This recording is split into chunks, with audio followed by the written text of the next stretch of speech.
नमस्कार साथियों। महाराष्ट्र, हरियाणा, जम्मू कश्मीर और उसके बाद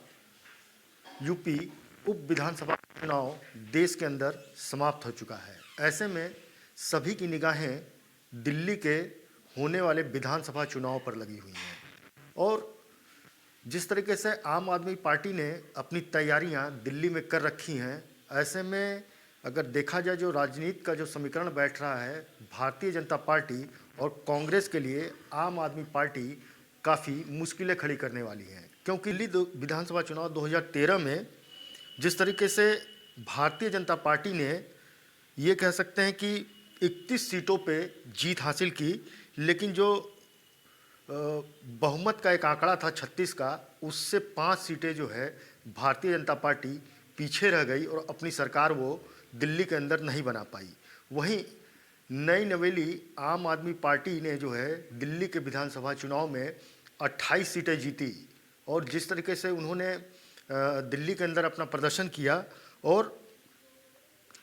28 दिसंबर 2013 को जो है अरविंद केजरीवाल जो है पहली बार मुख्यमंत्री पद का शपथ जो है वो दिल्ली के अंदर लेते हैं। लेकिन 2013 के दिल्ली विधानसभा चुनाव जो है कई मायने में जो है एक ऐतिहासिक माना जाता है कि ये काफ़ी ऐतिहासिक रहा है। 2013 का दिल्ली का विधानसभा चुनाव पहली बार त्रिशंकु विधानसभा बनी और किसी पार्टी को कोई स्पष्ट बहुमत जो है वो नहीं मिला। पॉलिटिक्स में डेब्यू करने वाली आम आदमी पार्टी ने कांग्रेस का किला जो है पूरी तरीके से ढा दिया गया। मतलब ये कह सकते हैं कि कांग्रेस का जो राजनीति का सुपड़ा जो था दिल्ली के अंदर, उसको आम आदमी पार्टी ने पूरी तरीके से साफ कर दिया। अन्ना आंदोलन की वजह से अरविंद केजरीवाल, संजय सिंह, मनीष सिसोदिया जैसे चेहरे जो है पहली बार दिल्ली के राजनीति में अपने कदम को रखते हैं और जिस तरीके से उनका कदम दिल्ली के राजनीति में बढ़ता है, उतनी ही तेज़ी से कांग्रेस जो है बैकफुट पे चली आती है। क्योंकि अन्ना हजारे का जो आंदोलन था, ये कह सकते हैं को शीला दीक्षित की सरकार हो, कांग्रेस की सरकार हो या कांग्रेस की जो सरकारें जो अन्य राज्यों में रही हैं, सेंट्रल में रही हैं, उसके विरोध में ही अन्ना का आंदोलन चल रहा था। इसका सबसे बड़ा फ़ायदा जो है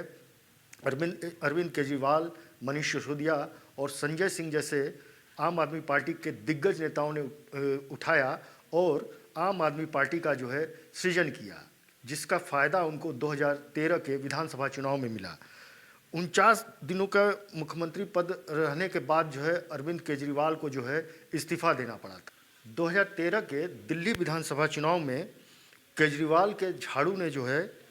कांग्रेस की सरकार को गिरा दिया। ऐसे में बीजेपी जो है सबसे बड़ी पार्टी बनकर दिल्ली के विधानसभा चुनाव में उभरती है और 31 सीटों पे वो दर्ज करती है और उनका वोट का शेयरिंग जो रहता है 33.3% का रहता है। वहीं आम आदमी पार्टी जो है 28 सीटें जीतकर जो है पूरे भारत की जनता को चौंका देती है। उनका जो वोटों का फीसदी रहता है वो रहता है 29.70% रहता है। वहीं कांग्रेस जो है मात्र 8 सीटों पर सिमट जाती है, लेकिन वोटिंग परसेंटेज कहीं ना कहीं कांग्रेस का भी अच्छा रहता है, 24.70% रहता है। इसके बावजूद भी जो है कांग्रेस काफ़ी पीछे रह जाती है। लेकिन जिस तरीके से अगर बात किया जाए शिरोमणि अकाली दल और जनता दल यूनाइटेड और निर्दलीय को एक एक सीट वहाँ पे जो है 2013 में मिलता है और बसपा का जो है खाता भी नहीं खुल पाता है। तो ऐसे में समझ सकते हैं कि आम आदमी पार्टी किस तरीके से दिल्ली के अंदर हावी होती है और कांग्रेस जो है आम आदमी पार्टी के समर्थन में जाती है और आम आदमी पार्टी की सरकार बनती है। फिर दोनों में सामंजस्य नहीं बन पाता है और 49 दिनों बाद जो है अरविंद केजरीवाल की सरकार जो है गिर जाती है।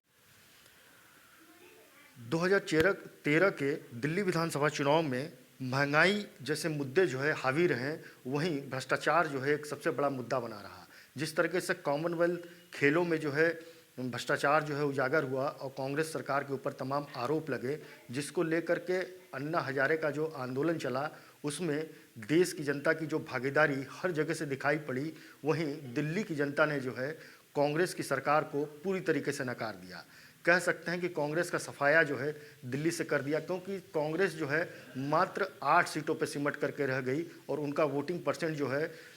24.70 के आसपास चला गया। दूसरी सबसे बड़ी बात जो है इसमें निकल कर जो सामने आई कि आम आदमी पार्टी ने अपनी स्ट्रैटेजी जो बनाई वो आम जनता को लेकर के बनाया। उन्होंने बिजली, पानी और महंगाई जैसे मुद्दों को उठाया, जिसकी वजह से अरविंद केजरीवाल जो है दिल्ली के आम जनमानस को अपने साथ कनेक्ट कर पाए और पार्टी को बहुत बड़ा एक कह सकते हैं कि स्टैंड जो है मिला। 28 सीटें वो पहली बार के विधानसभा चुनाव में जीत करके जो है दिल्ली के अंदर आई। ऐसे में दिल्ली की राजनीति को आप समझ सकते हैं कि किस तरीके से पिछले 10 सालों से आम आदमी पार्टी का दिल्ली में अपना एक छत्र राज है। अरविंद केजरीवाल जेल जाते हैं और जेल से बाहर आने के बाद वो आतिशी मरलेना को जो है मुख्यमंत्री के पद के लिए सबसे सही और सटीक उम्मीदवार बताते हैं और उनको मुख्यमंत्री पद दे देते हैं। उनका ये कहना रहता है कि अगर मेरे ऊपर कोई भ्रष्टाचार अगर साबित होता है तो वो देश की जनता तय करेगी। और शायद ये अरविंद केजरीवाल की एक सबसे बड़ी प्लानिंग थी कि आने वाले समय में 2025 में जब दिल्ली का विधानसभा चुनाव होगा तो दिल्ली की जनता तय करेगी कि क्या अरविंद केजरीवाल के ऊपर कोई भ्रष्टाचार का आरोप बनता है कि नहीं बनता है, या बीजेपी ने जो उनके ऊपर एक सिरे से जो आरोप लगाया क्या दिल्ली की जनता उसको खारिज करती है कि नहीं करती है। वहीं अरविंद केजरीवाल ने 2025 में होने वाले विधानसभा चुनाव को लेकर एक अलग तरह की रणनीति बनाई और वो ये कह सकते हैं कि लाखों ऑटो वालों से जो है अपने आप को डायरेक्ट कनेक्ट करने के लिए ऑटो यूनियन के लोगों से मुलाकात करते हैं, उनके घर पे जाते हैं, खाना खाते हैं और साथ में 5 तरीके की योजनाओं की घोषणा करते हैं। अरविंद केजरीवाल अपनी पहली योजना में ये कहते हैं कि अगर दिल्ली में आम आदमी पार्टी की सरकार बनती है तो सबसे पहले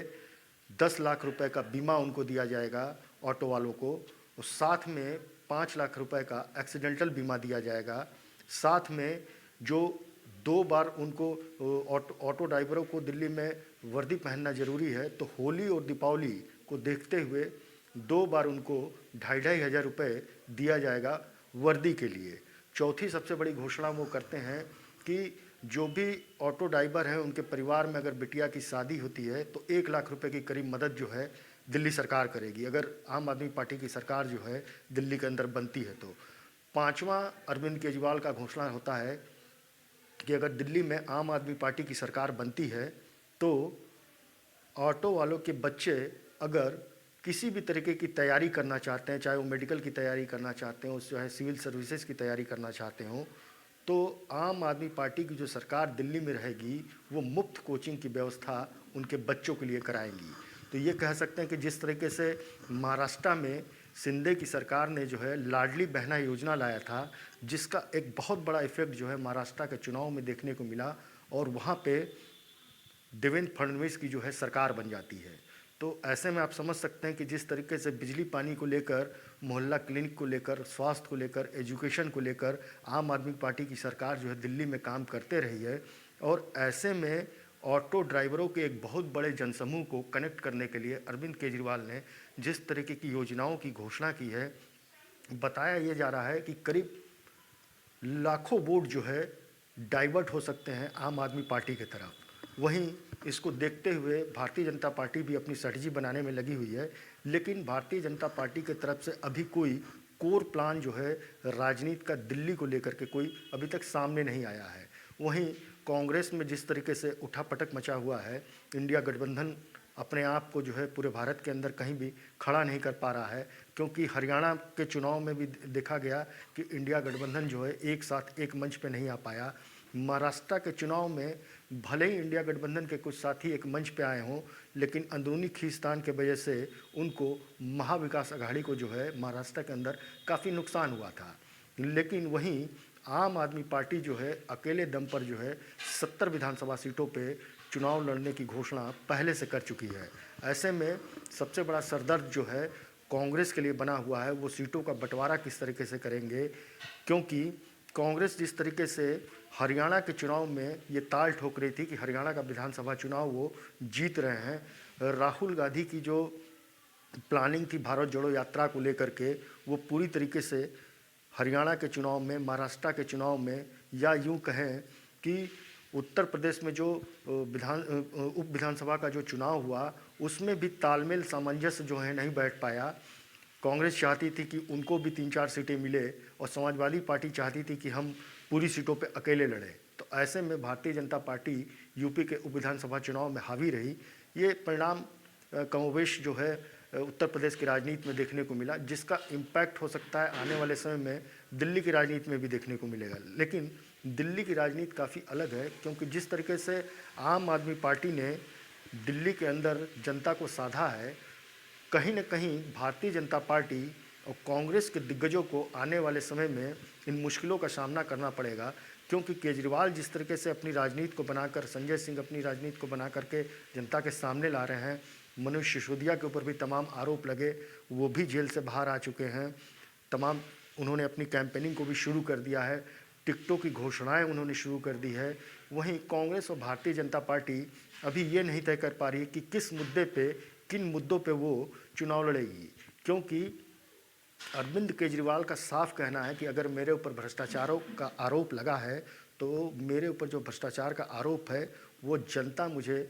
दिल्ली के विधानसभा चुनाव में तय करके बताएगी। अगर मैं भ्रष्टाचारी हूँ तो दिल्ली के अंदर आम आदमी पार्टी की सरकार नहीं बनेगी। दिल्ली के बेटे अरविंद केजरीवाल को सत्ता का लालच नहीं है। उन्होंने साफ कहते हुए जो आतिशी को जो है दिल्ली के मुख्यमंत्री के गद्दी पे बैठा दिया, और एक बात तो उन्होंने स्पष्ट कर दिया, सारा गेंद जो है